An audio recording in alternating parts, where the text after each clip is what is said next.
Case file 072, redacted, archives.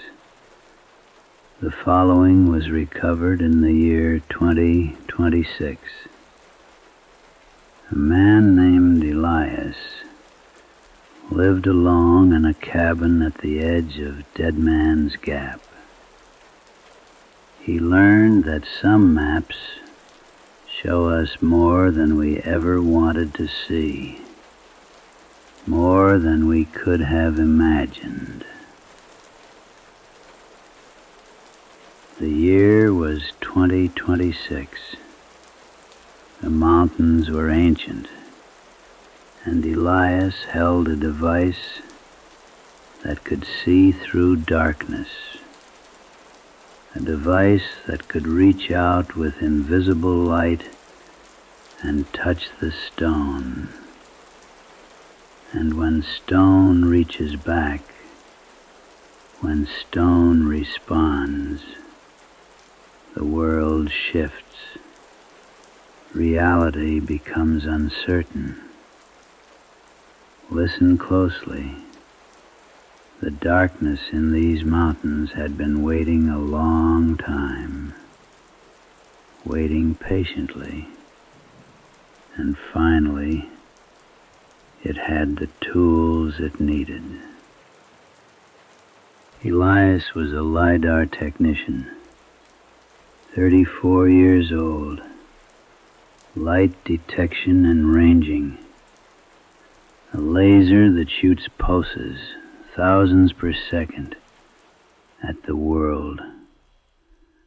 When those pulses return, they paint a picture, a three-dimensional map, truth. Carbonscape Initiative had hired him, a carbon credit mapping project. They purchased the Series 9 drone, white, pristine, cold plastic and aluminum, $47,000 of precision. On a Tuesday in October, Elias drove to his cabin at the edge of Dead Man's Gap. The cabin smelled like wood smoke and rot. He set the drone on his table and looked through the dusty window. The Appalachian Mountains stretched away, ridge after ridge, growing darker with distance. The forests were dying. October into November.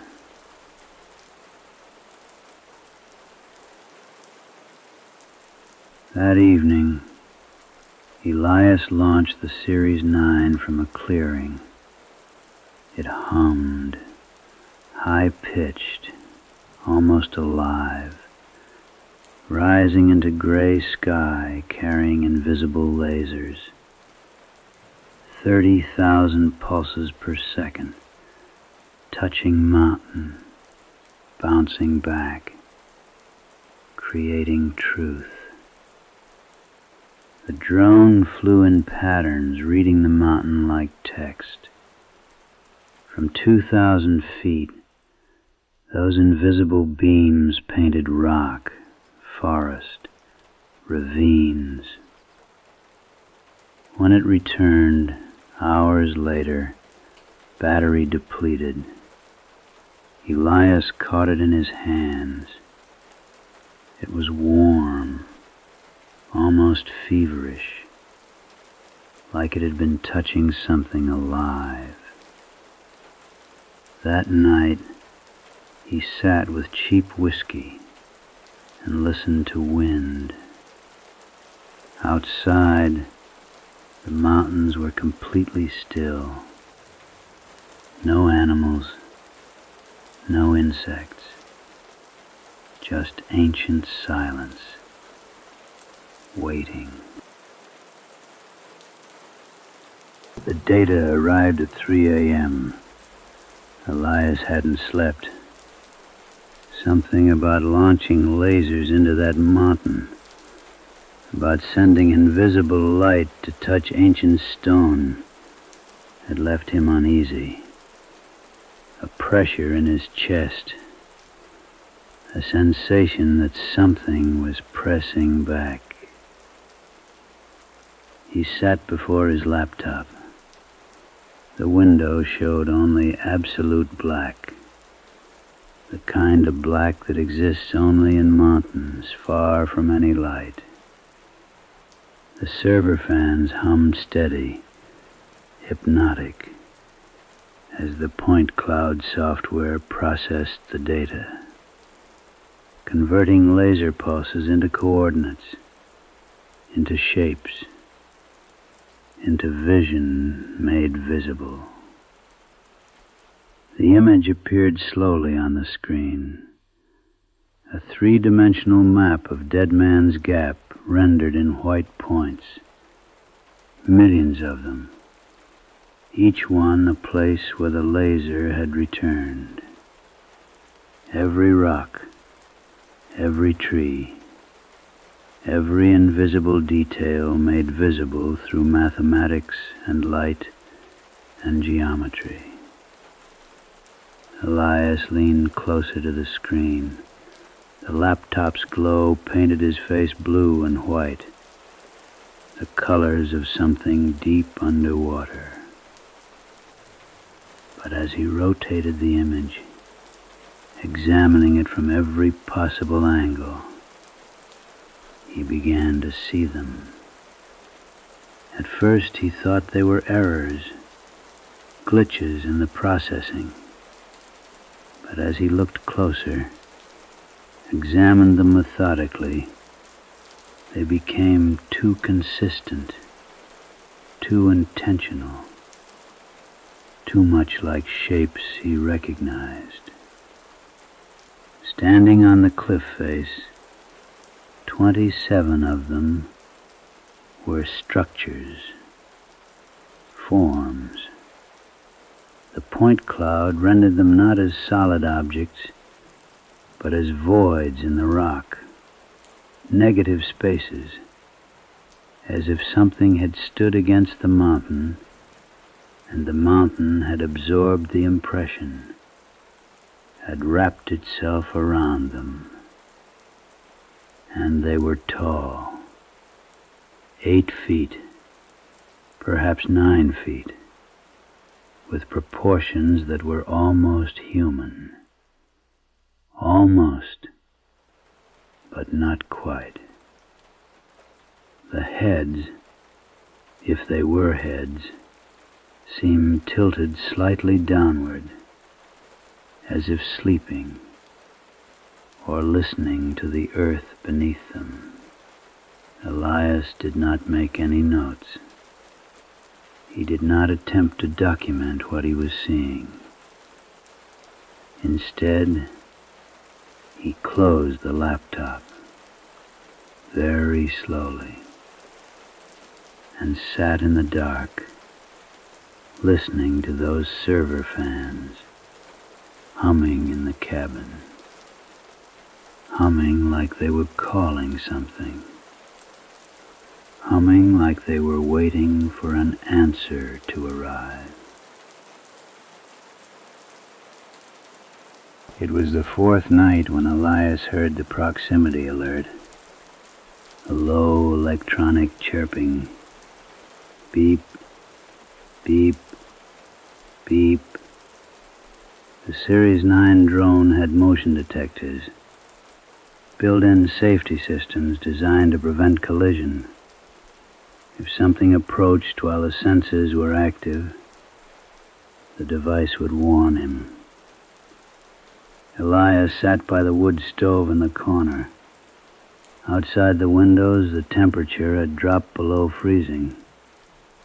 The mountain air was pressing against the cabin walls. He heard the sound clearly. Beep, beep, beep.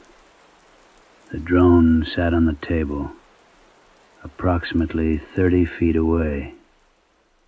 But in the small cabin, that distance echoed. seemed both far and impossibly close. Elias stood very slowly. The cold air clung to him like something physical.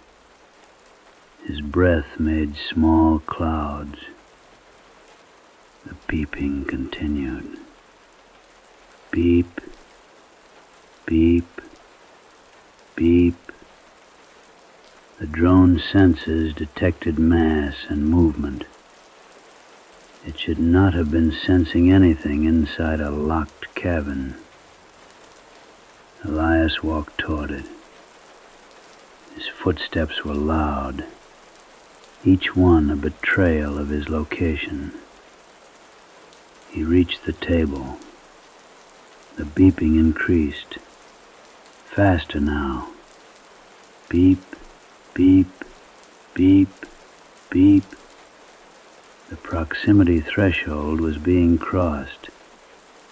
Something was coming closer. He didn't turn around immediately. Instead, he reached out and touched the drone. Cold plastic, still warm from the cabin's electricity. His hand trembled slightly. Then, very slowly, he turned. The cabin was empty. The door was still locked from the inside. The windows were closed and dark. The shadows in the corners were empty of anything visible. But the cold air, the cold that had nothing to do with the season, was pressing against the back of his neck, like something was standing there, very close, breathing on him, watching him with attention that had weight. Beep, beep, beep. The scanner was detecting a mass behind him, approximately 6 feet away. It showed no thermal signature, no movement, just presence, a void in the space, a shape the drone could sense, but which made no sense for a locked cabin with locked doors and closed windows. Elias picked up the drone. He walked slowly to the corner where he stored fuel and batteries. He wrapped the device carefully in a canvas tarp. He did not unplug the sensors. The beeping continued, muffled beneath the cloth, desperate. Beep, beep, beep. It beeped for exactly 7 minutes. Then, silence. Absolute silence. Elias sat by the stove all through the night, not moving, not sleeping, listening only to his own heartbeat, which had become very slow, very heavy, very deliberate. On the 5th day, Elias understood, not all at once, but in the way understanding arrives like frost, settling over everything, turning the familiar into a landscape of ice and fear. The LiDAR device, the Series 9, it doesn't just map what already exists. The lasers, 30,000 per second, they are active. They reach out. They touch. They leave traces. And on the face of Dead Man's Gap, Something was responding to that invisible touching. He discovered this while examining the second day's scan data. In the point cloud rendering, he saw a pattern, a trail, not rendered in the rock itself, but in the space surrounding it, as if the laser pulses had burned a pathway, a channel, from the mountain toward his cabin, from the stone toward the place where he lived.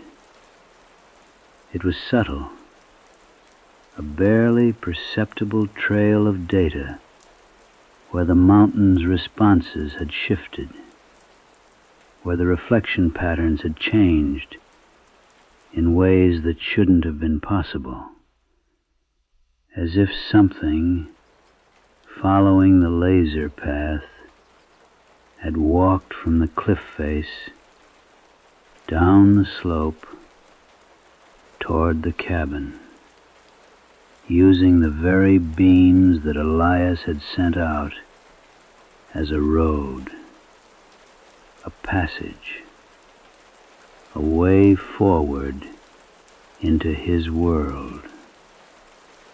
That's when the static began in Elias's vision, not in his eyes, but in his mind.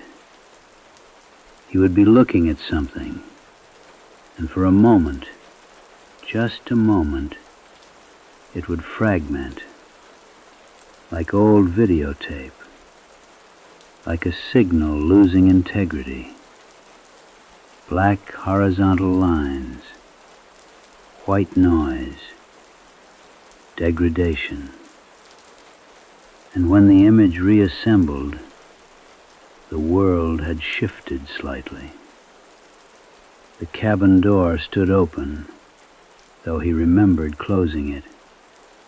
The window blinds were at different angles. His coffee cup had moved 3 inches to the left. Time was becoming unstable, unreliable. The point cloud software still running on his laptop was open to the same scans, and Elias noticed, with a clarity that bordered on madness, that the humanoid shapes on the cliff face were closer now.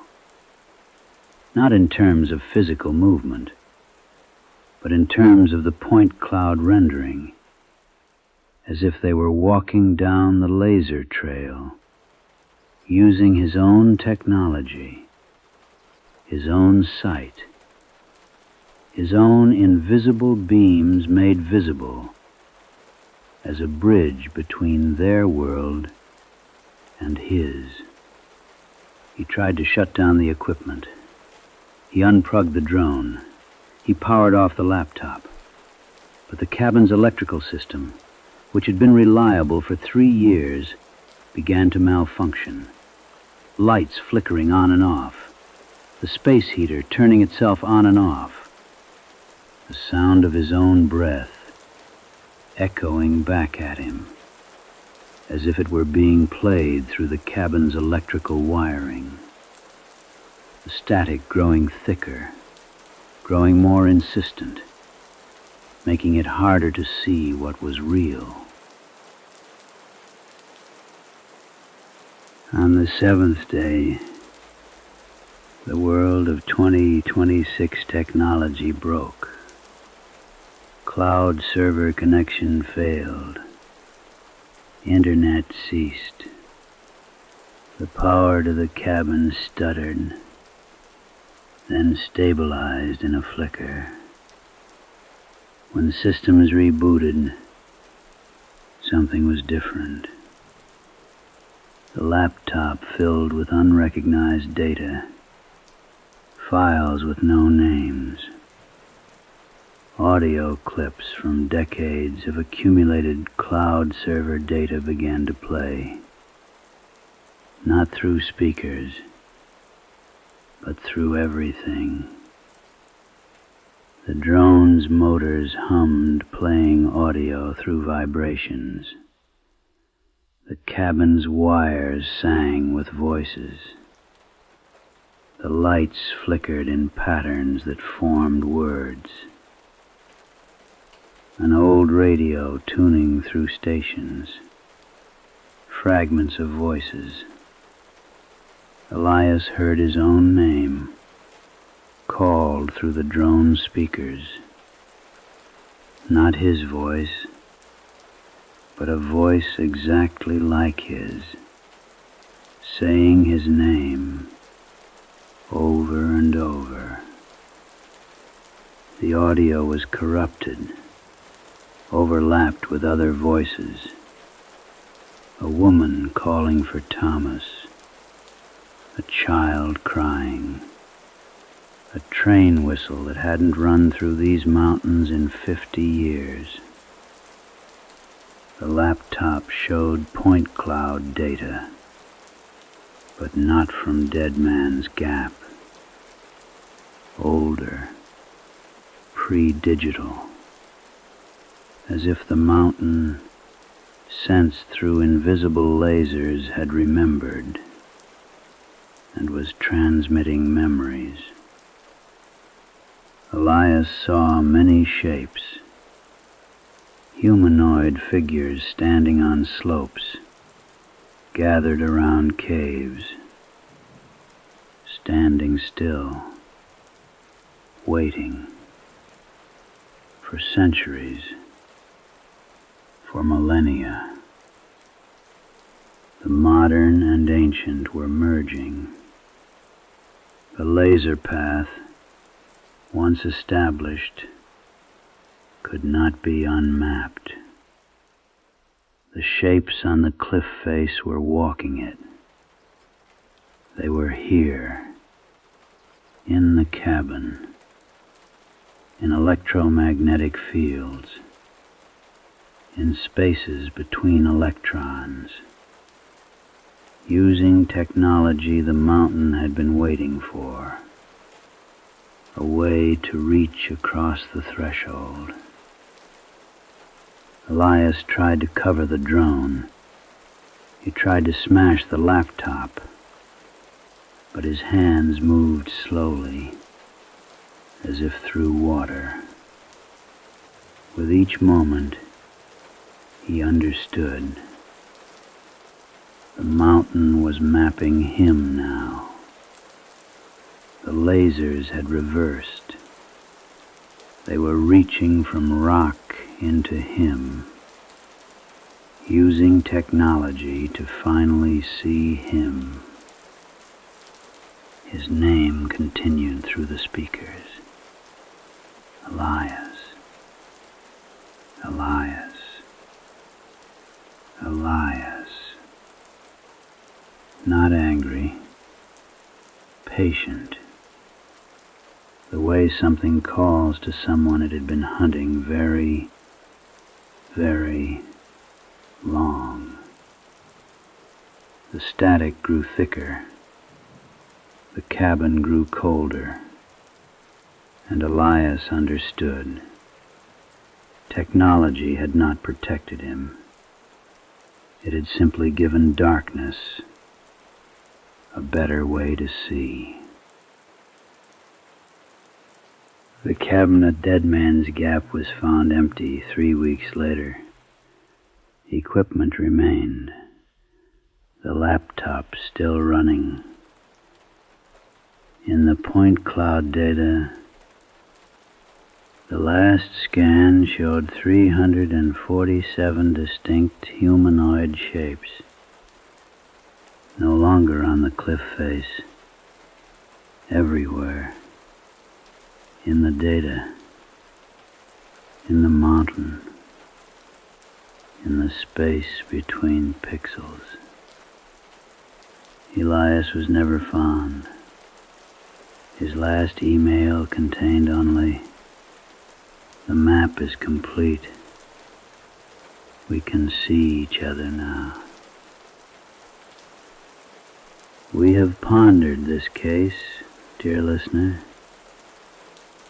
and we have come to a troubling conclusion.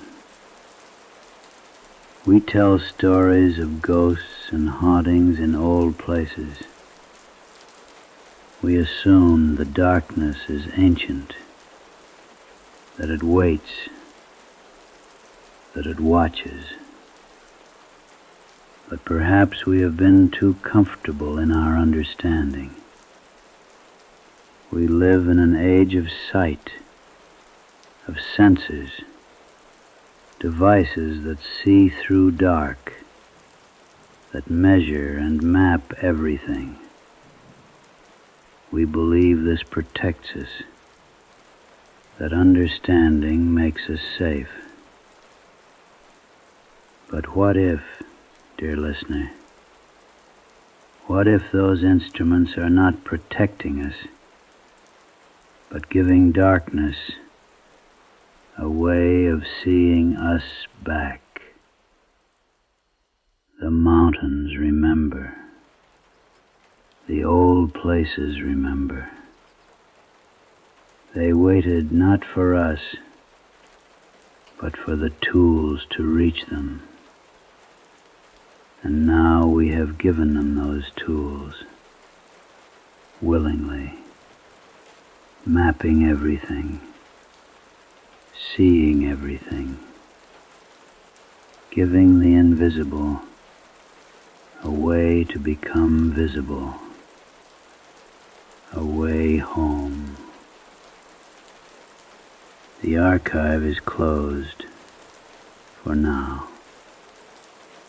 We will document these cases, but we urge you, dear listener, think carefully before you point your devices at darkness, before you ask them to see, before you give them sight. The mountains are watching. They have always been watching. And now they can watch back. Sleep well tonight, if the senses let you. Follow the archive, subscribe, and tell us in the comments, what have your devices shown you? What's been watching back? The senses are always listening.